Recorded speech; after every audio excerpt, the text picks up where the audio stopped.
You feel it before you name it? That quiet hum in your chest when his message arrives? The way your breath catches when he walks into the room? Not because he's extraordinary, but because he's uncertain. Because he's just out of reach. Because your mind, wired over millions of years to survive scarcity, has mistaken ambiguity for opportunity. And in that misreading lies the spark of obsession. Not love, not devotion, not even affection. But limerence, a neurological state so potent it hijacks attention, distorts time, and overrides reason. A state where 85% to 100% of waking hours dissolve into rumination, not about who he is, but about whether he'll call, whether he meant it, whether you were enough. 85% to 100% of waking hours spent ruminating during limerence. Romantic love is not a feeling, it's a goal-directed motivational state, driven by dopamine. Dr. Helen Fisher, this isn't pathology. It's physiology. Your brain doesn't obsess over people who are easy to get, it obsesses over people it can't have. And that's not manipulation. It's evolution speaking in neurotransmitters. The ventral tegmental area, the VTA, fires like a metronome when reward is delayed, when certainty is withheld. When presence is rationed like oxygen? fMRI studies at Rutgers University confirm it. Sustained VTA activation in participants experiencing romantic uncertainty mirrors patterns seen in addiction, heroin, cocaine, gambling. Not because love is addictive, but because the pursuit of love, under conditions of scarcity, activates the same ancient circuitry built to chase survival itself. Obsession is not caused by proximity. It is catalyzed by distance. The dopamine loop is not broken by closeness. It is fueled by interruption. So ask yourself, not, how do I make him want me? But, what space have I left open between us? What silence have I allowed to speak louder than my words? Because desire does not bloom in full light. It germinates in shadow. You think consistency builds trust.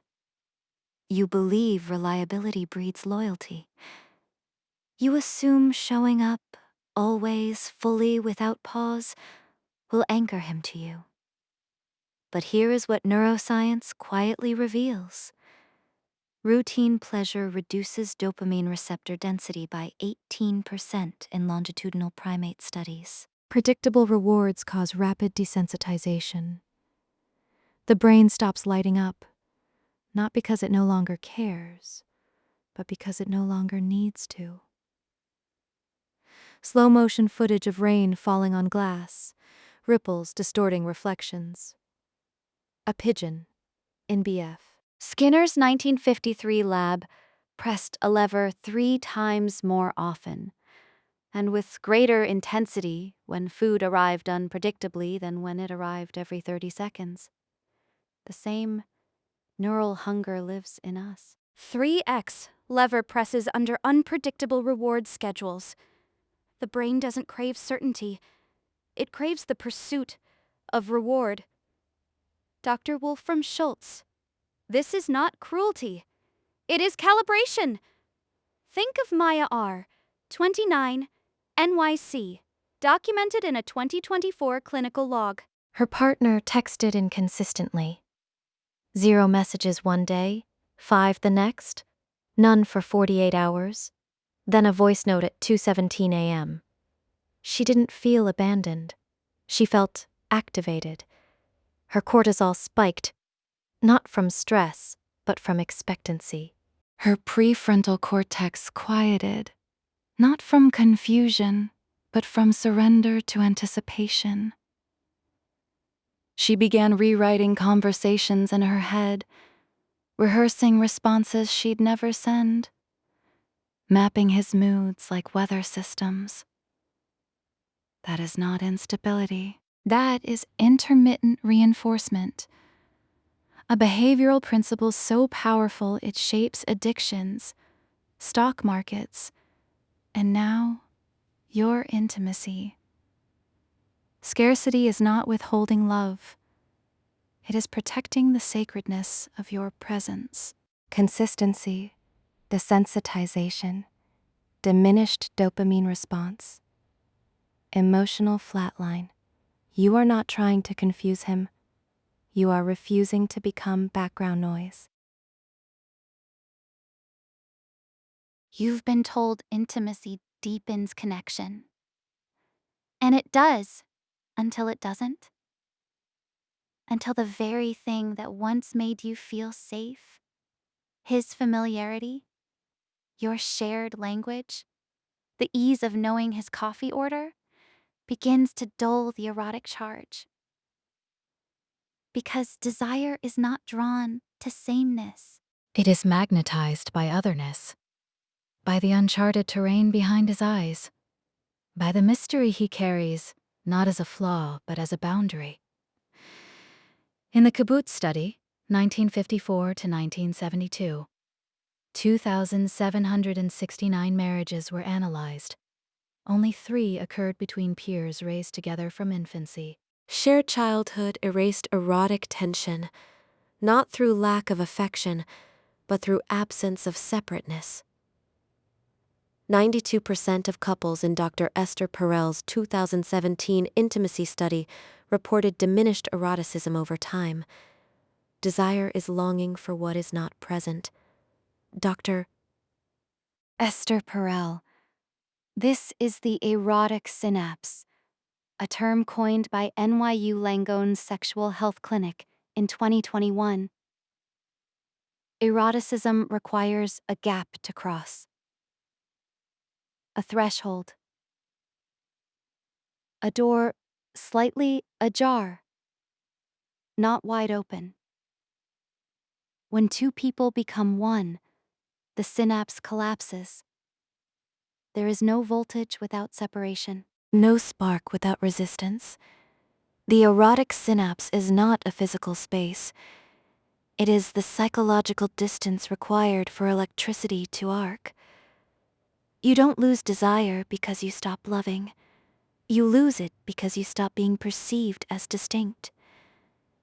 So ask yourself, where have you dissolved your edges? Where have you smoothed your contradictions to make him comfortable? Where have you silenced your contradictions to avoid friction? Only to find later that friction was the very heat that kept desire alive. Your mystery is not secrecy, it is sovereignty. Absence is not punishment. It is punctuation, a comma, not a period, a breath, not a goodbye. When you step back, not in resentment, but in reverence for your own rhythm, you do not create distance to provoke panic. You create space to restore resonance. Because obsession is not born from fear of loss, but from recognition of rarity. And rarity cannot be manufactured. It can only be honored. Schedule silence like meditation, not as avoidance, but as recalibration. I need space is not rejection. It is the first syllable of self-respect. Consider the woman who stopped replying within 15 minutes, who let texts linger, not out of indifference, but because her attention is finite, and her presence is non-renewable. Her partner didn't withdraw. He leaned in, asking, listening, noticing the texture of her pauses. Because silence, when held with integrity, becomes a mirror. It reflects not emptiness, but depth. Scarcity is not about being less available. It's about being more intentional with your availability. Healthy attachment requires secure boundaries, not constant contact. You are not teaching him how to want you. You are remembering how to want yourself so fiercely, so consistently, that your presence becomes a choice he must earn, not a given he can ignore. He doesn't obsess over you. He obsesses over what you represent. Autonomy, mystery, uncontrollability, freedom. Because every projection is a confession. Every fixation is a displaced longing. When he fixates on your unpredictability, he is not reacting to inconsistency. He is responding to the absence of it in himself. When he chases your silence, he is not seeking rejection. He is reaching for a version of stillness he has never allowed himself. His obsession is not about you. It is about the part of himself he has disowned. What you withhold, he projects onto you and then worships. This is why scarcity works, not because it manipulates, but because it mirrors. You become the living embodiment of everything he senses he lacks. Agency, mystery, inner coherence. So his pursuit is not of you, but of the reflection you hold up to his own untended depths. Carl Gustav Jung, 1875 to 1961. Analytical Psychology. Until you make the unconscious conscious, it will direct your life and you will call it fate. C.G. Jung. So your stillness is not passive. It is alchemical. You are not creating scarcity to trap him. You are holding space for him to meet himself for the first time in your absence. Here is the paradox you must hold. The more you give time, energy, explanation, reassurance, the less he feels you. The more you withhold, not love, but over-explanation, the more he sees you. Because clarity kills curiosity. Certainty kills wonder. And total transparency kills the sacred tension that makes desire possible. If you explain every silence, he feels managed. If you honor every silence, he feels witnessed. Think of it like firelight.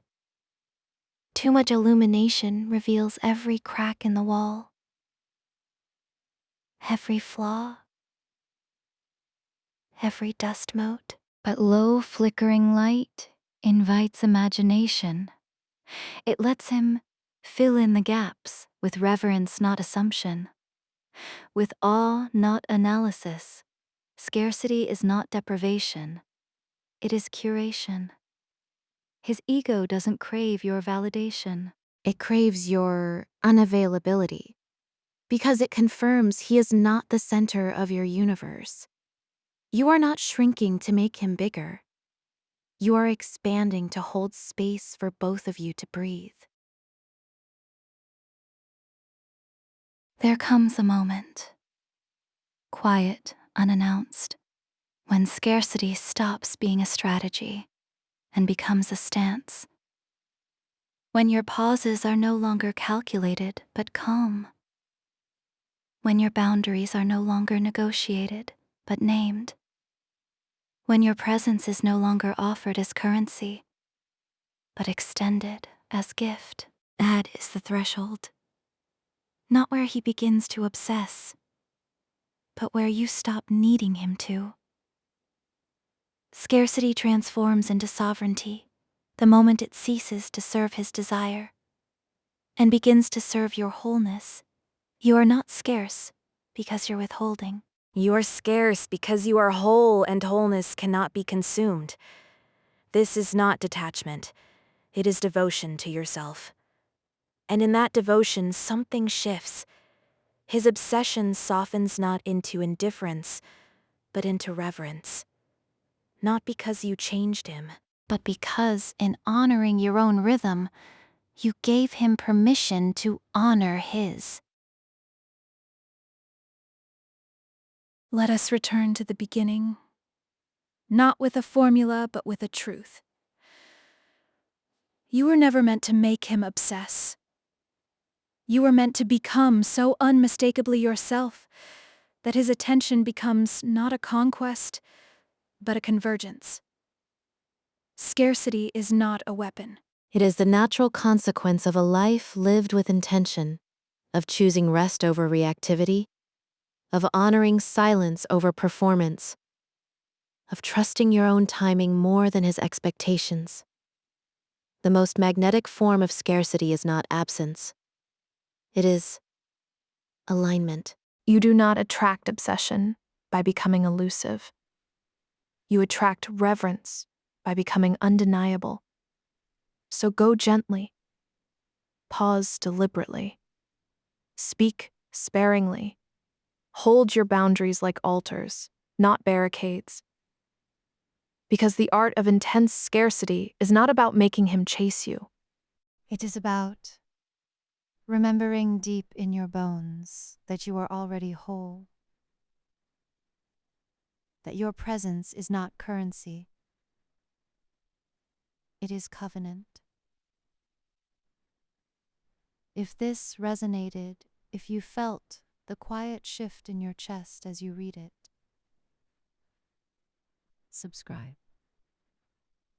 Not for more tactics,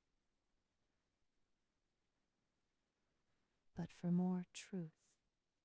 For more reminders that your worth is not negotiable, that your rhythm is sacred, that your silence is not empty, it is full of everything you've chosen not to waste. Close. You are not rare because you're hard to get. You are rare because you are real.